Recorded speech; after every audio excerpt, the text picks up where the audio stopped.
What's up, idol? So for today's video, so ngayon guys ay install na natin yung binaklas natin before. So ito guys, yung concept ng ating customer is pinarepaint natin yung kanyang swing arm and then yung ibang mga accessories para nang sa ganon itong si Blade GT V2 magmukhang bago naman siya. So para maiba sa other concept.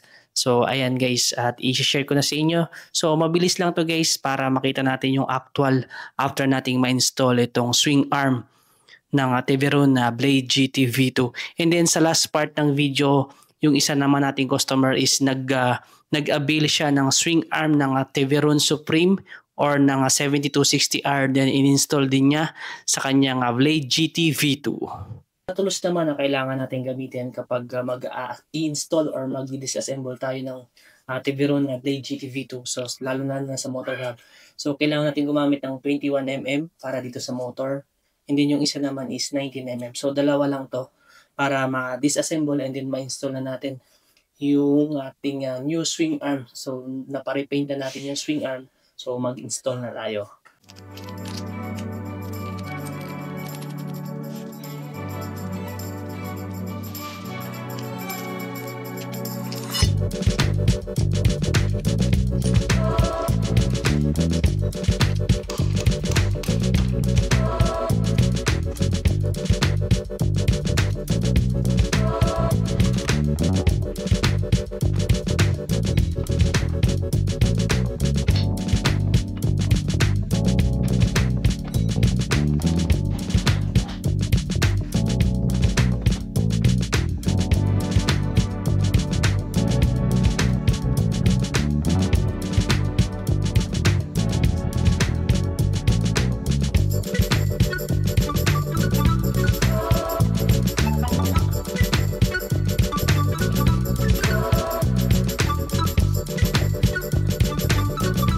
Ito na pala yung actual na itsura ni Blade GT V2 after nating ma-install yung kanyang mga parts na pinarepaint ng ating customer.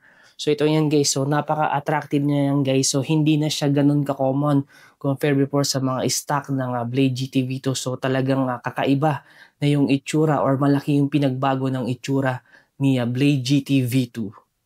So ayan, short details lang about sa mga in-upgrade ng ating customer. So yan, pinalitan natin siya ng rubber grip and then yung handlebar. So mas sinadjust natin na mas wider yung kanyang handlebar. And then dito rin guys, ayan, yung mga pinarepaint niya mga parts. Ayan, so color blue and then ito, repaint din siya ng orange. So ayan, so ganyan na yung itsura niya. And then itong ating rotor disc, ayan, pinalitan din natin. And then yung nilagyan din natin siya ng axle cap. So far, yan lamang muna yung mga upgrades na pinagawa sa atin ng ating customer.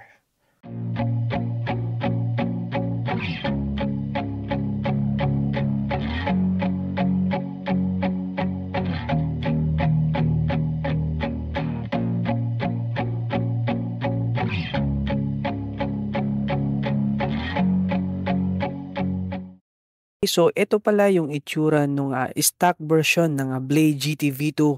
So ito yung ating isang customer na nag-avail ng swing arm ng Teveron Fighter Supreme. So kung makita nyo guys, siya na rin yung nag-install nito.